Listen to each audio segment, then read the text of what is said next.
حضور یہ کنفیوشنس کے جو فاؤنڈر تھے کانگزی، کنفیوشس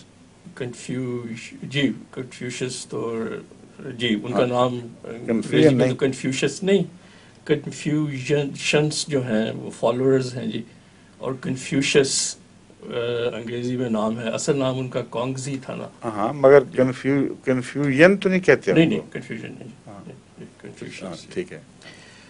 تو ان کے بارے میں یہ اب تک یہ کنٹروورسی چل رہی ہے کہ وہ فلاسفر تھے یا مذہبی رہنما تھے. ہمارا اس سلسلے میں کیا مسلک ہے حضور؟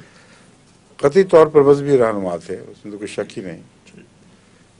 اور یہ جو مذاہب کو فروغ ملا ہے اور قبول عام نصیب ہوا ہے، حضرت مسیح علیہ السلام نے فرمایا ہے کہ یہ تو اللہ تعالیٰ کی طرف سے جاری شدہ مذاہب ہی کو ملتا ہے، ورنہ ہو ہی نہیں سکتا.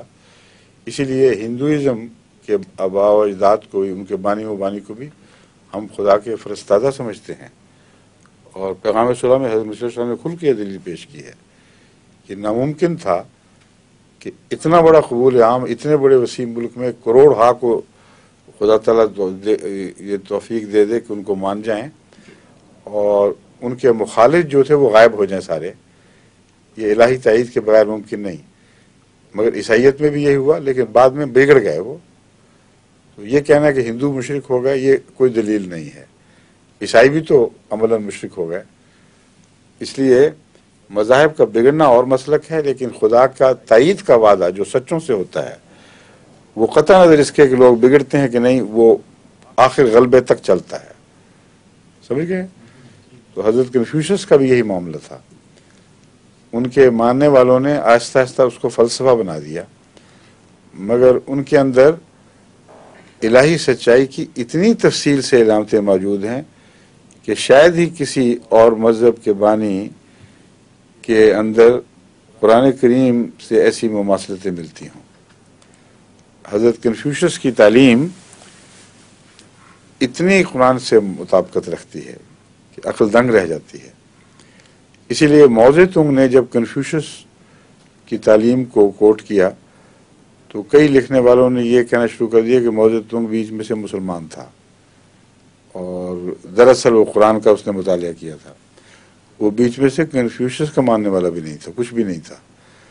لیکن چونکہ وہ اس بات کا قائل تھا کہ اخلاقی تعلیم کے بغیر کمیونزم بھی پنپ نہیں سکتا، اور اس معاملے میں اس کا روسی اشتراکیت سے بنیادی اختلاف پیدا ہوا. اسی لیے اس کو ریویژنسٹ کہنے لگ گئے. اس نے انکساری کی تعلیم دی، اس نے سچائی کی تعلیم دی. جو باتیں وہ کرتا تھا وہ اتنی قرآن کے مطابق تھیں کہ کہنے والوں نے کہا اس نے ضرور قرآن شریف پڑھا ہوا ہے. اس نے کنفیوشس کی کتابیں تو پڑھی ہوں گی، لیکن قرآن کریم کا کوئی اس کا سوال ہی نہیں. اور میں نے پھر ٹریس کروایا تو ہر وہ تعلیم جو بیان کرتا تھا جس کے اندر شبہ تھا کہ قرآن سے لی گئی ہے، وہ کنفیوشس کی کتابوں میں موجود دکھ لی. ربا میں پرانے زمانے کی بات ہے، یہی مجھے خیال آیا تھا جو آپ کہہ رہے ہیں. تو میں نے عثمان چینی صاحب کے ساتھ میری بڑی دوستی تھی، ان کو میں نے کہا کہ طوری طور پر ہم یہ مل کے کام کرتے ہیں. تو کافی انہوں نے محنت کی، اور موزے تنگ کی کتابوں سے وہ جو اخلاقی حوالے تھے وہ سارے ٹریس کیے، تو ایک بھی نہیں تھا جو کنفیوشس کی کتابوں میں نہ ملے. تو وہ نبی اللہ تھا، کیونکہ یہ روشنی اتفاقاً تو نہیں اکٹھی ہو جاتی، اس کے دماغ کی روشنی تو نہیں تھی. تو جو باتیں اللہ تعالیٰ نے قرآن رسول اللہ علیہ وسلم کو بتائیں، اسے ملتی جلتی اس کو بھی بتائیں، لیکن کامل نہیں. ظاہر بات ہے کہ فرق ہے کم اور زیادہ کا. لیکن اسی کو اس زمانے میں جب دیکھا میں نے تو مجھے یہ خیال پیدا ہوا کہ ہو سکتا ہے عالمی خاتم النبیین سے پہلے کوئی جزوی خاتم النبیین بھی پیدا ہوتے ہوں جو اپنے مسلک کے آخر پر آ کے اب تعلیم دے کے وہاں رک جائیں، اور پھر عالمی خاتم کے لیے تیار کر کے اس طرف لے جائیں. تو اس پہلو سے حضرت موسیٰ بھی ایک خاتم بنتے ہیں، اور اس پہلو سے کنفیوشس بھی خاتم ہے، کیونکہ کنفیوشس کی تعلیم اسی طرح اپنے دائرے میں مکمل ہوئی ہوئی دکھائی دیتی ہے، اور مگر عالمی نہیں ہے، جزوی ہے. قومی بھی کہہ سکتے ہیں بعض پہلوؤں سے، مگر انسانی بنیادی قدروں سے ضرور تعلق رکھتی ہے۔